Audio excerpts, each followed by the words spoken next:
section 3.2, we're going to look at something called synthetic division. In this section, synthetic division is a way to divide one polynomial by another polynomial. So what we'll look at is where we've got a polynomial on top on our numerator, and we're going to divide by another polynomial on our denominator. In quite a few math courses, you learn how to do this using something called long division, where you put the polynomial you're dividing by out in front, and you put the polynomial dividing into underneath, and then you do long division. However, it's time consuming and is kind of a pain.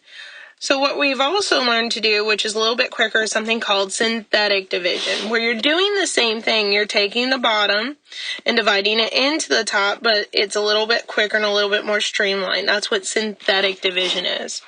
So the question is, how do we do it? Well, the idea is synthetic division doesn't worry about all the variables. It worries about the coefficients. So the thing that you've got on top that you're dividing into, we look at its coefficients first. Well, in this first one, we'd have a 1, a 2, and a -7. And we'd put those in order inside of a box as to what I'm going to divide into. So what you'll notice here when we set up our synthetic division is you'd start out with the coefficients, the 1, the 2, and the -7. Now, to get the number that's going to be outside of our box, the other number that we're going to start out with, which is 2, you take what you're dividing by, which is the x minus 2, and you set it equal to 0. So you'd add the 2 to both sides here, and you get that x equals 2. That's what is going to go out in front of our box in our synthetic division. Now, just like normal division, the problem is when we do synthetic division is you will not always get something that divides evenly. Sometimes you'll get a remainder. If at the very end on your last entry in synthetic division, if you get anything but a 0, that means that you're getting a remainder. So if you get a remainder, it could be positive, it could be negative.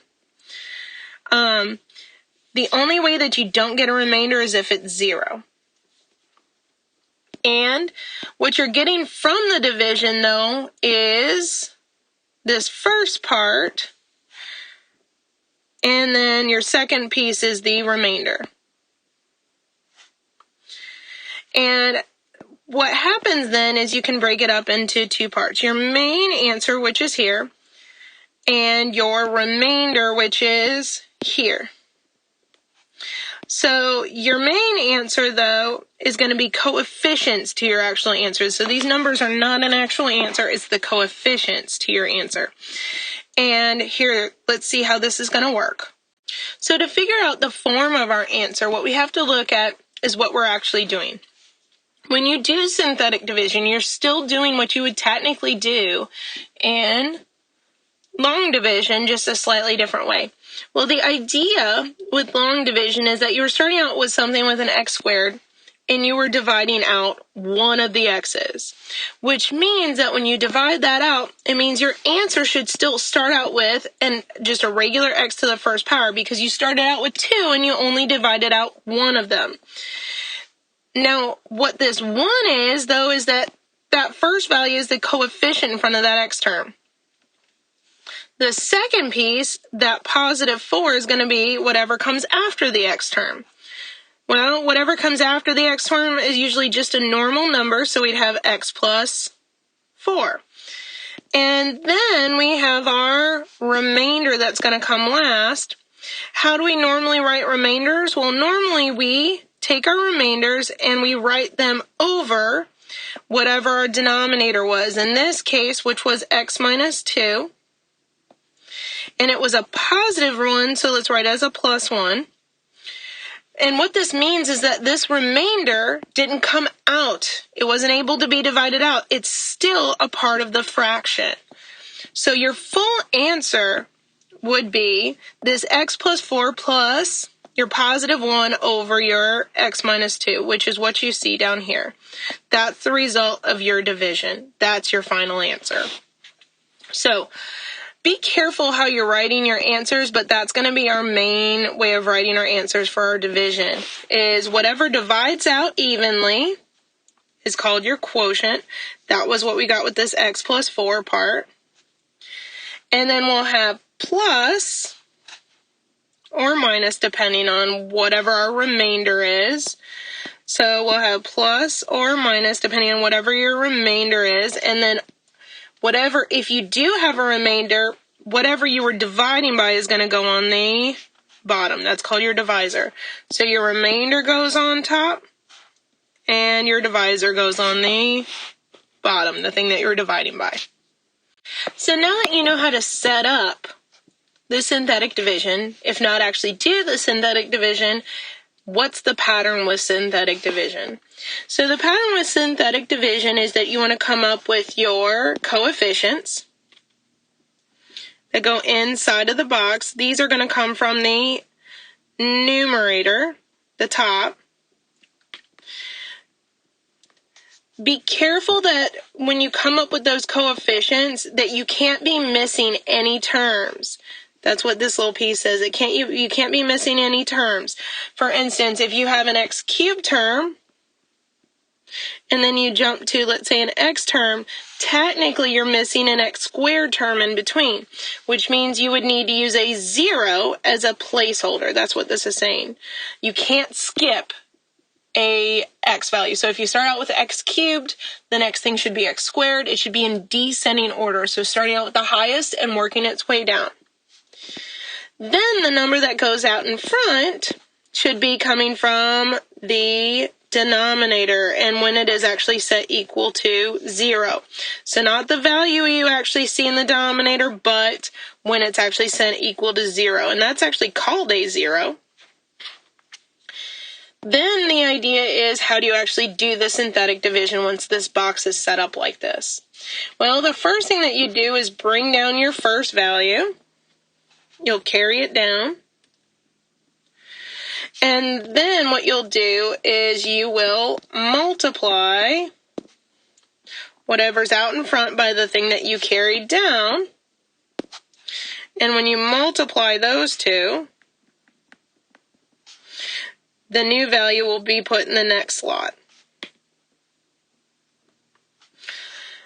Okay, once you do that, then you're going to go adding. You'll come down. Whatever's up on top is a coefficient, and your new value will come down, and you'll add those two together and come up with another new value. Then you'll go back to your multiplying your new value and whatever was over there as your 0, and bring it as a new value over here. Then you'll take this value and the coefficient above it and add down and come up with an even newer value, and keep on going with this pattern until you get to the end where you have a remainder. Once you get to your remainder value, then you're done, and you can take a look at translating what you came up with into an official answer. So let's take a look at a couple of examples here and try this out. In this first problem, we have division set up, and we want to set up the synthetic division. So let's start up by setting up our box. So we're going to start a little box.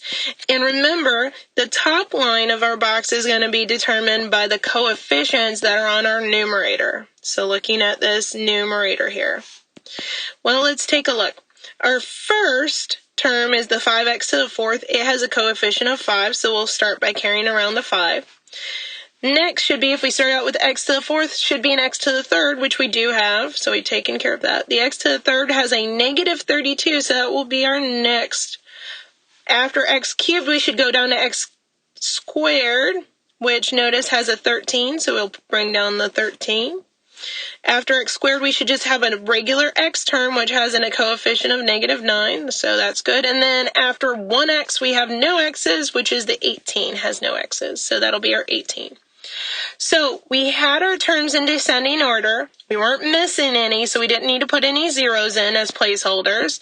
So we are all set to go. For the inside, we still need to worry about the outside here. Well, the outside's going to be based on the bottom. Be careful. I know it says x minus 6, but to figure out what actually goes on the outside of the box, we need to set that equal to 0. So x minus 6 equals 0. We'll add 6 to both sides, and that gets us that x equals 6 is actually going to be on the outside. And now we can do what is called our synthetic division. The first part of synthetic division is to bring down the first term, which is the 5. Next, we take our term out in front and the term we just brought down, and we bring it over. We take those two and we multiply. So 6 times 5 is 30. Now we need to take the 30 we just came up with and the negative 32 above it and bring that down by adding. Well, negative 32 added to 30 would be a negative 2.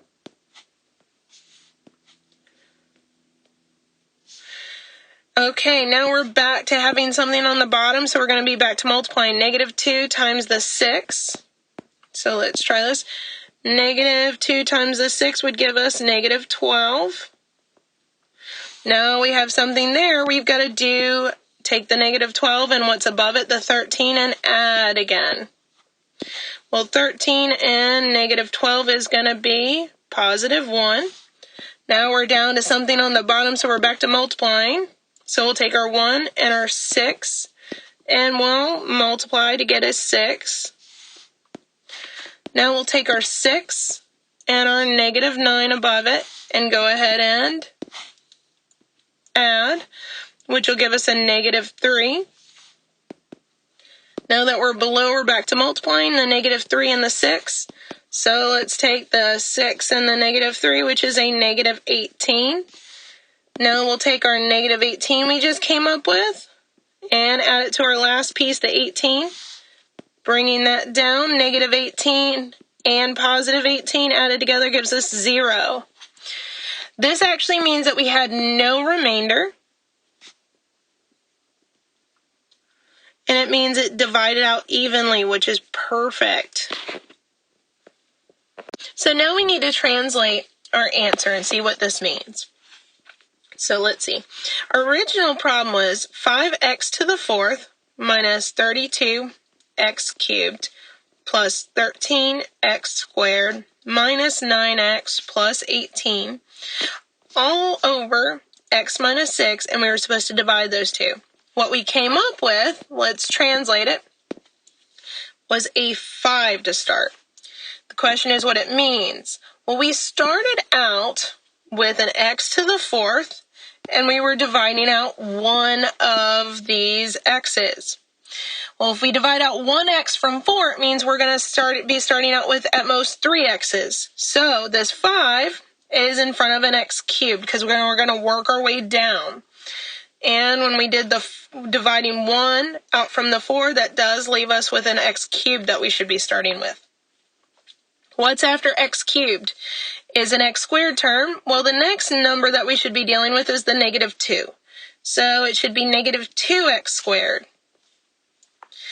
And the next one is working our way down, is a 1. And it's positive, so positive 1. We already did x cubed, x squared. The next term should just have just an x. And last term here is going to be negative 3. Should have no x's in it. So we're done with that. And we had no remainder, so we shouldn't have any fractional part because everything divided out evenly. That's why there's no remainder. There should be nothing left on any kind of fraction if there's no remainder. So this is our final answer. However, there is one part of this final answer we do not need to write, and that is the 1 that's out in front of that x. And I do believe if you write it out this way in my math lab, it will probably mark you wrong. However, if it's a test, I would give you your points back. But that would make your test grade look pretty low, and much lower than it would be, because it will automatically just count it wrong. It won't give you partial credit. So our final answer is 5x cubed minus 2x squared plus just 1x, so we'll write that as an x, minus 3. And that's our final answer. Let's try another one using some